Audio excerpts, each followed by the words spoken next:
अस्सलाम वालेकुम students. M Hussain Urdu classes YouTube channel में मैं मनव्वर हुसैन आप लोगों का इस्तकबाल करता हूँ, खैर मकदम करता हूँ। आज की यह वीडियो जैक बोर्ड से एग्ज़ाम दे चुके उन स्टूडेंट्स के लिए है जिन्होंने एक पेपर उर्दू रखा हुआ था। यहाँ पे मैं उर्दू क्वेश्चन का ऑब्जेक्टिव पोर्शन लिखा हुआ हूँ और साथ में इसका जवाब भी लिख दिया हूँ। यह क्वेश्चंस हमारे स्टूडेंट्स के ज़रिए बताए गए मुताबिक है। उन्होंने अपनी याद से मुझे क्वेश्चंस लिखवाया और इसमें मुझे कई स्टूडेंट्स का हेल्प मिला। कई स्टूडेंट्स मिल करके सवाल के ऊपर डिस्कशन किए, तभी जा कर के सारे सवालात का जवाब मैं यहाँ पे लिखने में कामयाब हो पाया।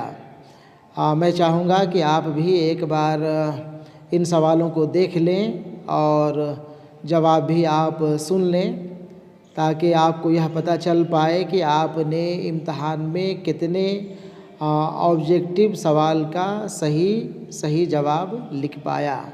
ठीक है, देखिए यहाँ पे हम लिखे हुए सबसे पहले हिस्सा कवायद से कौन कौन से सवालात थे उसे आप यहाँ पे देख लें। सबसे पहला सवाल यहाँ पे नंबर इधर से उधर हो सकता है, चूँकि जैसे जैसे स्टूडेंट्स बतलाते गए वैसे मैं यहाँ पे लिखने की कोशिश किया। इसलिए तरतीब से सिस्टमेटिक ढंग से सवाल नंबर यहाँ पे नहीं मिलेगा और इसीलिए मैं यहाँ पे सवाल नंबर भी नहीं दिया हूँ। ठीक है ना। लेकिन यही सब सवालात आपको पूछे गए थे। आप यहाँ पे देखें, यहाँ पे सबसे पहले है ज़माना के एतबार से फ़ेल की कितनी किस्में हैं। सवाल सेट करने वाले ने इसे अपने तौर पे लिखा होगा, लेकिन सवाल यही था कि ज़माना के एतबार से फ़ेल की कितनी किस्में होती हैं। तो इसका जवाब हो जाएगा 3 किस्में। ठीक है ना। इसके बाद एक सवाल यह भी रहा होगा, वो कलमा जिससे किसी काम का करना या होना मालूम हो क्या कहलाता है। इसका सही जवाब हो जाएगा फ़ेल। ठीक है ना। आपको वहाँ पे लिख देना था, सवाल नंबर लिख करके डैश दे करके जो भी जवाब आपका सही होता है ABCD उसमें से ऑप्शन को लिखते हुए लफ्ज़ को भी लिख देना था। तो वो कलमा जिससे किसी काम का करना या होना मालूम हो वो फ़ेल कहलाता है। ठीक है। एक मुहावरा था रास आना के मानी क्या होते हैं। ठीक है ना। तो इसका जवाब हो जाएगा मुवाफ़िक होना, अपने मन मुताबिक होना। ठीक है ना।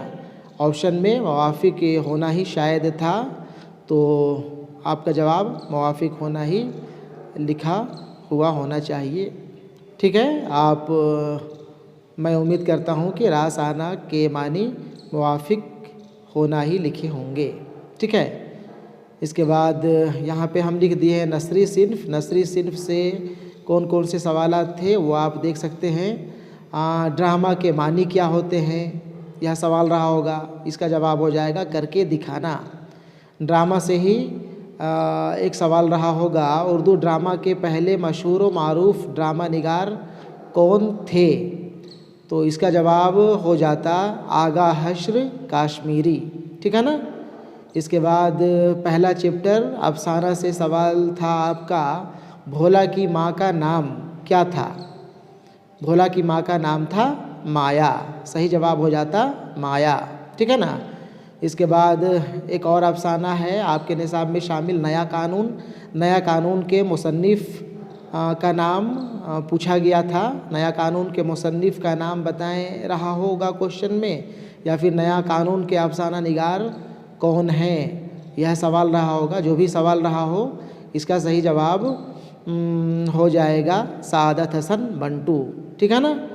इसके बाद एक और सवाल देखें यहाँ पे अफसाना से ही, कैलाश की मुलाकात मोती नगर की वादी में किससे हुई थी। सवाल इसी तरह के रहे होंगे कैलाश मोती नगर को लेकर के। तो कैलाश की मुलाकात मोती नगर की वादी में रजनी से हुई थी, है ना। आगे एक सवाल रहा होगा, सैयद आबिद हुसैन का कौन सा मज़मून आपके निसाब में शामिल है। इसी तरह के सवाल रहे होंगे। सैयद आबिद हुसैन का मज़मून का नाम पूछा गया था, तो इसका जवाब हो जाएगा चोरी और उसका कफ़ारा। ठीक है। इसके बाद अल्ताफ़ हुसैन हाली की सवानह का नाम भी पूछा था कि अल्ताफ़ हुसैन हाली की सवानह का नाम क्या है। सही जवाब सर सैयद का बचपन। ठीक है ना। आगे देखें, आगे है औरतों के हुकूक। औरतों के हुकूक के मज़मून निगार का नाम भी पूछा था, और आपको मालूम होना चाहिए कि औरतों के हुकूक के मज़मून निगार सर सैयद अहमद खां हैं। ठीक है। सर सैयद से ही एक और सवाल, सर सैयद ने कौन सी यूनिवर्सिटी कायम किया था। ठीक है। सर सैयद ने जिस यूनिवर्सिटी की बुनियाद डाली थी, जिस यूनिवर्सिटी के बानी थे, उस यूनिवर्सिटी का नाम क्या था। सही जवाब अलीगढ़ मुस्लिम यूनिवर्सिटी। ऑप्शन में रहा होगा, आप इसे लिखे होंगे तो आपका जवाब सही होगा, अलीगढ़ मुस्लिम यूनिवर्सिटी। ठीक है। इसके बाद गांधी जी से ही एक और सवाल था चोरी और कफ़ारा सबक से, कि गांधी जी ने ज़िंदगी से तंग आकर क्या करने का इरादा किया था। इसी तरह के कुछ सवाल रहे होंगे। जुमला जो भी रहा हो, लेकिन सवाल यही रहा होगा और उसका सही जवाब हो जाता ख़ुदकुशी। ठीक है ना। गांधी जी ने ज़िंदगी से तंग आकर ख़ुदकुशी करने का इरादा किया था। आगे देखें, आगे है आल अहमद सुरूर। आल अहमद सुरूर का कौन सा मज़मून आपके निसाब में शामिल है। सही जवाब चकबस्त लखनवी। इसी तरह एक और सवाल था, इश्तहारात ज़रूरत नहीं है कि किसका मज़मून है। ठीक है ना। यह भी मज़मून है, इसमें भी आपको मज़मून निगार का नाम बताना था। सही जवाब हो जाएगा इब्ने इंशा। ठीक है। एक और सवाल इसी तरह का, डॉक्टर असलम परवेज़ का मज़मून कौन सा आपके निसाब में शामिल है।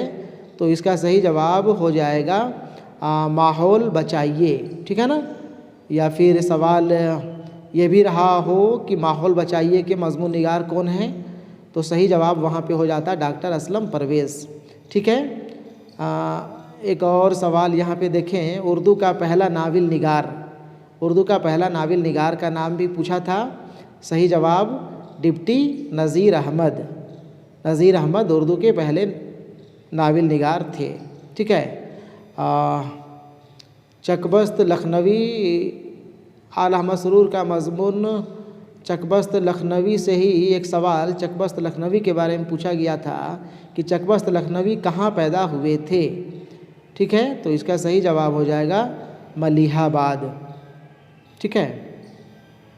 इसके बाद नसरी सिन्फ में ही एक और किताब आप लोगों को पढ़नी थी, गुलज़ार उर्दू। ठीक है। गुलज़ार उर्दू से भी 3-4 सवालात थे। यहाँ पे देखें, एक सवाल रहा होगा, कृष्णचंद्र का कौन सा अफसाना आपके निसाब में शामिल है। सही जवाब 2 फरलांग लंबी सड़क। जवाब आप लिखे होंगे 2 फरलांग लंबी सड़क, तो आपको याद होगा। ठीक है। कृष्णचंद्र का अफसाना 2 फरलांग लंबी सड़क आपके निसाब में शामिल अफसाना है। इसके बाद अहमद नदीम कासमी का अफसाना का नाम भी पूछा गया था। अहमद नदीम कासमी का अफसाना सुल्तान गुलज़ार उर्दू में शामिल अफसाना है। ठीक है। एक और सवाल आपको मिला होगा, ICS के अफसाना निगार कौन है। या फिर ये भी रहा हो कि अली अब्बास हुसैनी का कौन सा अफसाना आपके निसाब में शामिल है। तो इसका सही जवाब ICS से होता, या फिर अगर ICS के अफसाना निगार पूछा होगा तो सही जवाब अली अब्बास हुसैनी हो जाएगा। ठीक है। सवाल जो भी रहा हो, लेकिन सवाल इसी से थे। अली अब्बास हुसैनी के बारे में ही पूछा गया था कि अली अब्बास हुसैनी कब पैदा हुए थे। ठीक है ना। अली अब्बास हुसैनी ICS के अफसाना निगार कब पैदा हुए थे। सही जवाब 1897 ईस्वी में। ठीक है ना। अली अब्बास हुसैनी 1897 ईस्वी में पैदा हुए थे। ठीक है। नसरी सिन्फ से यही सब सवालात थे। इसके बाद यहाँ देखें, सिन्फ शायरी से कौन कौन से सवालात थे वो आप देख लें। आप यहाँ पे इसे देखेंगे तो आपको याद हो जाना चाहिए। सवाल रहा होगा रुबाई के किस मिसरे को रुबाई की रूह कहा जाता है, ठीक है ना। तो सही जवाब इसका चौथे मिसरे को, रुबाई के चौथे मिसरे को रुबाई की रूह कहा जाता है, ठीक है। एक रुबाई का ही मिसरा दिया हुआ था और उसका रुबाई गो का नाम पूछा गया था। रुबाई का मिसरा था फितरत की दी हुई मुसर्रत खोकर। यह मिसरा किस रुबाई गो का मिसरा है, इस तरह का सवाल रहा होगा। इसका सही जवाब हो जाएगा तिलोक चंद महरूम, ठीक है ना।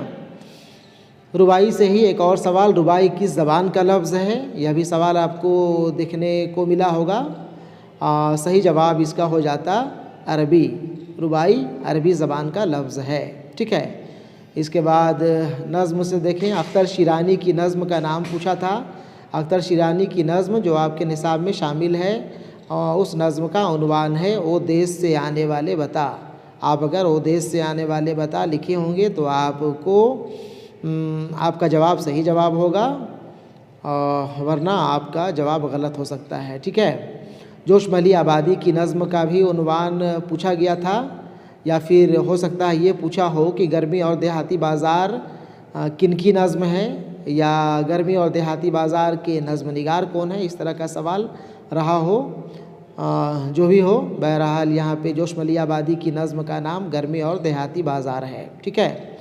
इसके बाद गज़ल से देखें, गज़ल से सवाल पूछा गया था गज़ल का सबसे अच्छा शेर क्या कहलाता है।